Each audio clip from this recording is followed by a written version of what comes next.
The following is a review of Death End Request, a turn-based Japanese role-playing game developed for the PS4 by Compile Heart and published by Idea Factory International.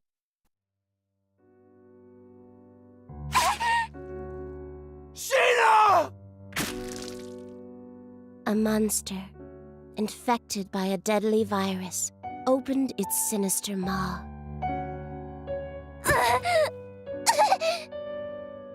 And sank its razor-sharp fangs into her flesh, locking its jaw onto her before spitting her out.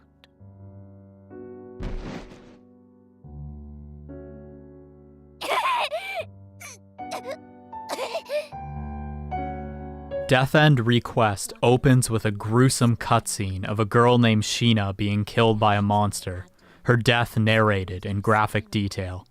The purpose of starting the game in this way is to shock the player, grab their attention, and immediately engage them in the narrative. From there, the story continues with Sheena waking up alone in a quaint little cottage, from what she presumes to be just a nightmare. Confused and stricken with amnesia, she wanders outdoors and meets a merchant named Rook, who explains to her the state of the world she inhabits. He tells Sheena that over a year has passed since a divine beast known as the Intl destroyed much of the world, leaving behind only a handful of survivors. Eventually, the beast was defeated, shattering into fragments that were scattered across the world, and the survivors embraced lives of piety in the hopes that another Intl wouldn't be sent down from the heavens. Rook touches on some interesting bits of lore, like something he calls the mass consternation, where religious hysteria gripped many of the remaining denizens of the world and compelled them to harm and even kill themselves. These allusions to medieval religion are interesting and start to get the player invested in the world. That is, until the story suddenly switches gears. All at once, you wake up in the real world, now from the perspective of the co-protagonist, Arata Mizunashi, whom you quickly learn is a programmer and worked alongside Sheena at a game studio known as Enigma. They were working on a full-dive virtual reality game called World's Odyssey, which used an innovative new engine developed by the tech giant Intl, which of course bears no resemblance to the real company Apple, for legal reasons. Anyways, you discover that Sheena was spearheading this project until she suddenly went missing after the software underpinning the game, the Alice engine, exhibited a series of bugs. As a result, Intl pulled their funding from the World's Odyssey project, claiming the fledgling game director Sheena simply buckled under the pressure of working on such an ambitious game and went into hiding. Intl were presumed to have shut down the servers for the game in the following months, but when Arata receives a mysterious email from Sheena after she had been missing for over a year, he discovers that the servers are still active and finds that his coworker is trapped within the game she helped create. From here, the player once again takes control of Sheena in the virtual world as she is contacted by Arata from his PC, and he reminds her of her identity. He also explains that Sheena must be trapped in her VR headset somewhere in the real world, and that the only way for her to wake up from the dreamlike state that the machine induces is to activate the failsafe that engages when the game is completed. Arata promises to guide Sheena through the game from the real world, and so she sets off to beat the game and escape her virtual prison. The problem with this story setup is once you learn that Sheena is trapped within her own game, it makes all the exposition about the lore of the world that you just listened to seem pointless. There's an overwhelming amount of dialogue early on that just feels unnecessary, and as a result, the pacing of the entire opening of the game is jarring. It doesn't really find its stride until you're a couple hours in and the gameplay loop is established.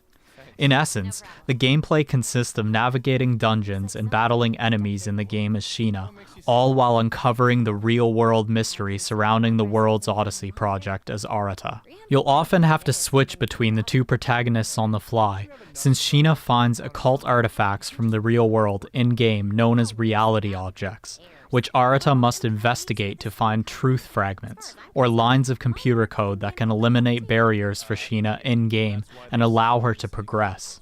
Breaking up the dungeon delving with these visual novel segments helps keep the gameplay from getting stale, because fortunately, they are both well-written and engaging. You'll guide Arata through more than a few tense moments, which are punctuated by a clever script designed to grip the player and keep them interested in the narrative. The story touches on several different themes, ranging from the occult to corporate surveillance to the dangers of technological innovation. The overall tone of the story is dark and unnerving, but occasionally it tries way too hard to maintain that tone. For instance, there are one too many scenes of Sheena writhing in pain and making agonized noises. What's meant to be unsettling ultimately just comes across as obnoxious. The story also relies upon the overused Sword Art Online cliché of getting trapped in a VR game where if you die in the game, you die in real life. Though for the most part, the story's emphasis on its mature themes helps it avoid seeming derivative. My biggest issue with the story sequences is that often you'll reach an impasse and be faced with two different story decisions and forced to choose one. But making the wrong choice will lead to a bad ending and an instant fail state. Fortunately, you can save at any time in the visual novel sections of the game, but if you forget to save before the decision screen comes up and you select the wrong path, then you'll be forced to restart the game from your last manual save. This happened to me more than once, where I lost a lot of progress from forgetting to save because I was so engrossed in the game's story. So take that as a warning to save often. There is a benefit to seeing all of the bad endings though, since both good and bad decisions are logged in something called the episode chart, which is worth browsing every so often, since every major story beat and choice you unlock will give you either money or an item to use in-game. Now that we've covered the story, the other major component of Death End Request is its gameplay, which sees you navigating dungeons and battling enemies as Sheena and her party of buggy NPCs. Upon walking into an enemy while exploring, a battle will initiate, and you'll transition into a circular combat arena where you can move freely around the enemy, but your attacks are all turn-based. In each turn, you can chain together a combination of 3 attacks or skills called a triact, and unleash them on the enemy. The final attack in your triact will initiate a knockback that launches an enemy across the arena, and if they bounce off the edge of the barrier, it will inflict a lot of damage. Moreover, knocking an enemy into an ally will allow them to perform a knockback as well, which adds a layer of strategy to aiming your attacks. It's a satisfying mechanic that reminds me of banking a pool shot, and coupled with an aggressive rumble from the DualShock 4, it does a lot to make your attacks seem as though they have impact. In each arena, there are also these glowing blue mines that pepper the battlefield, known as field bugs, which can be deactivated by launching enemies over them or stepping on them. However, if you step on them, your corruption level will rise, and some types of bugs can even damage you. Reducing the amount of field bugs on the battlefield to under 50% is beneficial, since under that percentage you gain access to Arata's hacking skills, which can turn the tide of battle. These skills include, but are not limited to, the ability to change the type of game to a third-person shooter for a turn and shoot projectiles at the enemy, as well as summon a boss you previously defeated to fight on your behalf. They sound cooler on paper than they are in practice, but Arata's hacking skills certainly give you an incentive to purge the battlefield of field bugs, and constitute yet another added layer of strategy in the battle system. Conversely, gaining corruption can also have its strategic benefits, since once a party member's corruption level reaches 80%, they initiate a glitch mode transformation, which essentially involves them shedding their clothes until they're wearing nothing but ribbons of computer code.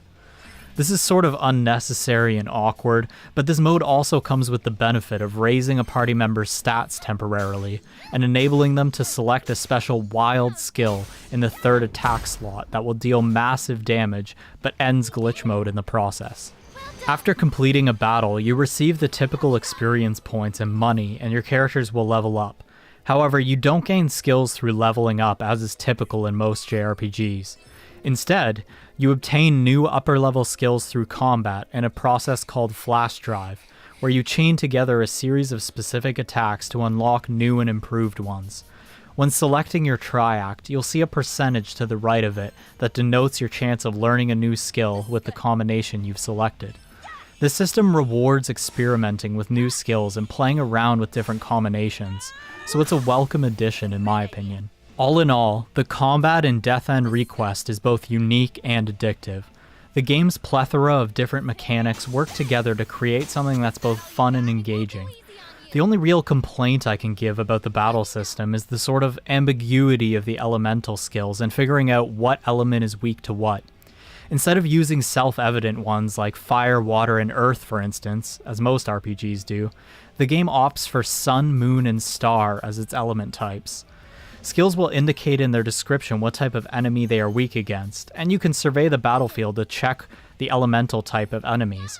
However, sometimes it's hard to keep track of when you're at an elemental disadvantage.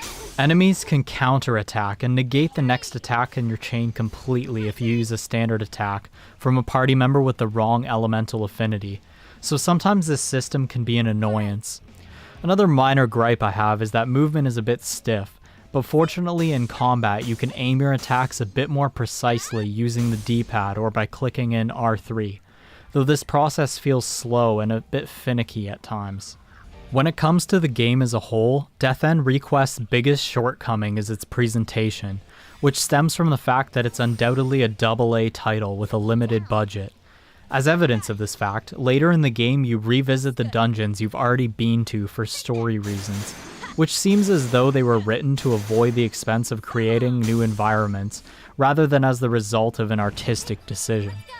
The map and UI also leave something to be desired, making navigating dungeons and figuring out where to find key items harder and more frustrating than it needs to be, even when you're going through them for a second time.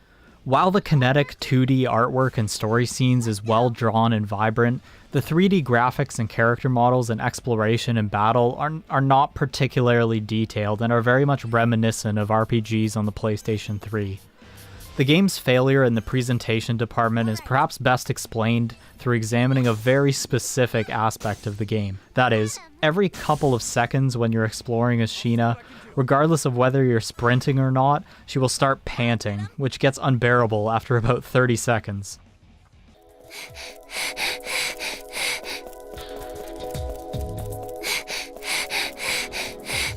Although you can turn off voices in the menu, the music audio will still duck when a voice would be playing, as if they were still turned on.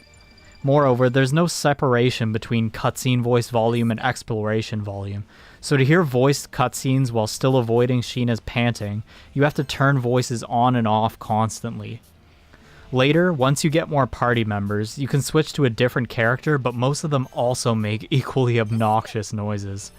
This is a very minor complaint on the surface, but my point here is oversights in presentation like this can really contribute to a player's negative perception of a game early on and dissuade them from continuing to play. Despite all this, the game does include dual audio for English and Japanese, and the English dub is surprisingly quite good, but many of the lines aren't voiced. The soundtrack is also well composed, though many of the songs, such as the suspenseful one that plays whenever something ominous happens, are repeated frequently throughout the game's narrative. In conclusion, despite its rough exterior, Death End Request should not be overlooked if you're a fan of Japanese role-playing games and visual novels with dark stories. In both storytelling and gameplay, it was successful and defied my expectations with its world-switching mechanic and unique battle system. And with that, we're all out of time, but please subscribe to Temporal Gaming for the greatest in Japanese role-playing game reviews and in-depth coverage. Thank you.